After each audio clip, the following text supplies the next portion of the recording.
4년 동안 면접마다 떨어졌던 제가 이 방식을 적용해서 최상위 티어 대기업 두 곳에 한 번에 합격을 했습니다. 참고로 저는 나이는 많고 학점은 낮은 그렇게 유리한 사람은 아니었어요.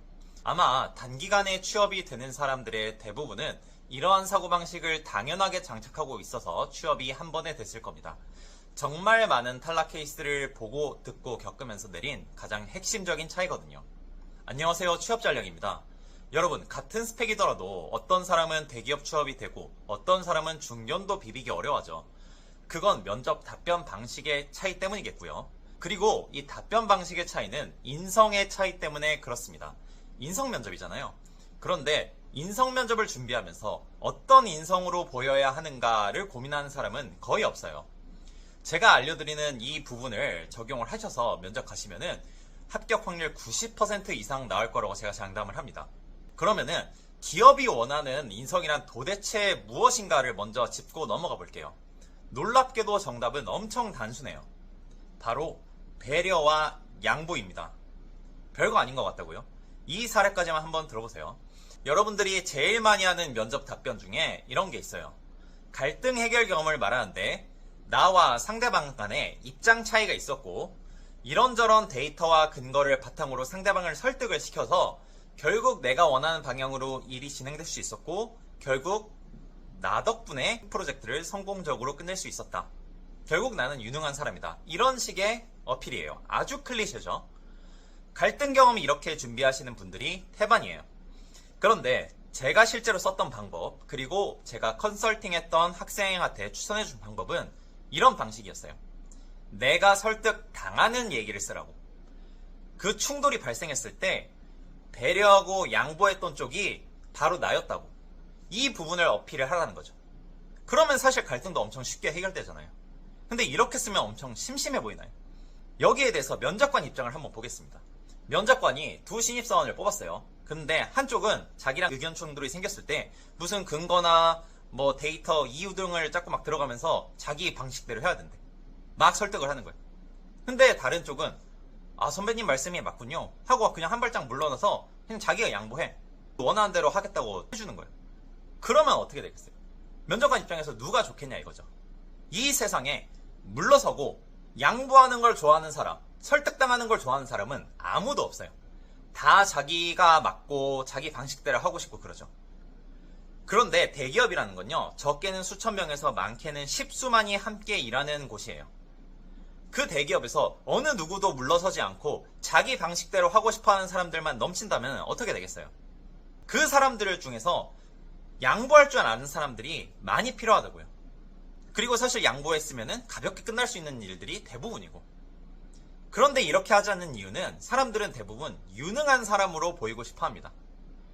나는 이런 근거와 가능성 그리고 이런 생각들, 이런 논리로 이런 부분들을 캐치해서 내 방식대로 진행하고 싶었고 나 덕분에 성공했다, 이런 얘기를 하고 싶어 하는 거라고요.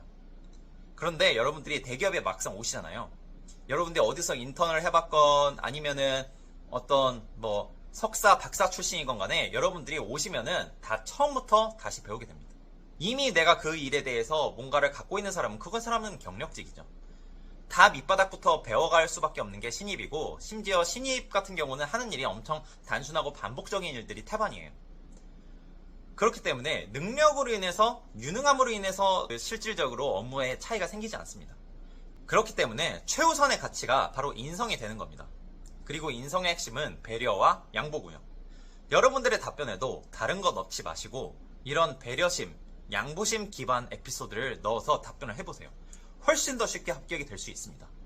제가 굉장히 답답한 건 뭐냐면은 현재 취업판에서 어느 취업 컨설턴트나 유튜버들도 이런 것들을 알려주는 사람들이 거의 없어요.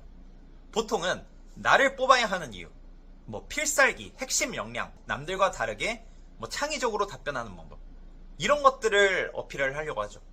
그런 게 뭔가 있어 보이니까요. 근데 실제 면접의 결판은 이런 인성적인 부분에서 난다는 거예요. 그래서 제가 남들은 알려드리지 못하는 이런 핵심적인 부분들을 계속해서 유튜브에 업로드 해드릴 테니까 계속 시청해 주시고요. 인성 관련 다른 사례도 제가 살펴보겠습니다. 굉장히 자주 나오는 질문 중 하나인데 지방근무에 대해서 괜찮은지를 물어보는 거예요. 모두가 싫어하실 거예요, 지방근무.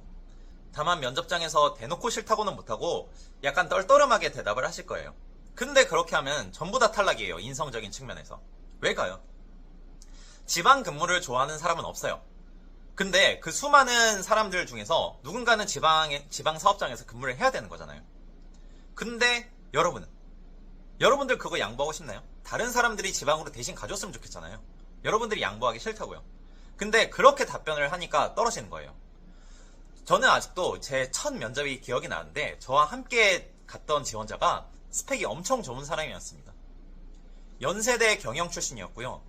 재무 파트 지원자였었는데 CPA 1차 합격 경력도 있었어요. 이 정도면은 재무팀 지원하기에 최강의 스펙이죠. 그런데 이 친구가 어떻게 답변을 했냐면은 뭐 2, 3년 정도 잠깐 다녀오는 정도는 괜찮을 것 같아요. 이런 식으로 굉장히 떨떠름하게 대답을 했어요. 이 친구 어떻게 됐을까요? 저도 비슷하게 답변을 했지만 결국 둘 다 광탈을 하게 돼버리는 거예요. 대기업에 빨리 취업하는 친구들은 어떤 친구들이냐면 이런 집단 생활에서 불가피하게 발생하는 이 불편함에 대해서 기꺼이 받아들이겠다는 식으로 답변을 합니다. 그런 친구들은 취업이 쉽게 돼요. 근데 이 포인트를 잡지 못하는 친구들은 스펙이 아무리 개선이 돼도 계속해서 떨어지는 거예요. 그래놓고선 이제 취업하니 어려워서 떨어졌다고 생각을 하는 거죠. 스펙이 모자란 친구들은 스펙이 낮아서라고 생각하고요. 저는 다행스럽게도 그런 실패 경험이나 다른 사람들 떨어지는 걸 보면서 이 부분을 피드백을 해서 최종적으로 합격을 할 수 있었습니다. 아무튼 정리를 말씀드리자면은 이런 인성적인 요소는 거르는 요소에 해당이 되기 때문에 이 부분을 해결하지 못하면 반드시 탈락을 하게 되고요. 그렇기 때문에 여러분들은 유능함이라든가 창의적인 답변 이런 게 중요한 게 아니라 배려나 양보를 갖춘 좋은 인성을 지닌 인재로 어필을 하셔야 합격을 할 수 있어요. 물론 실제 합격해서는 지방을 가지 않기 위해서 여러 가지 수를 쓰셔도 상관없습니다. 다만 면접 답변은 그렇게 하라는 거예요.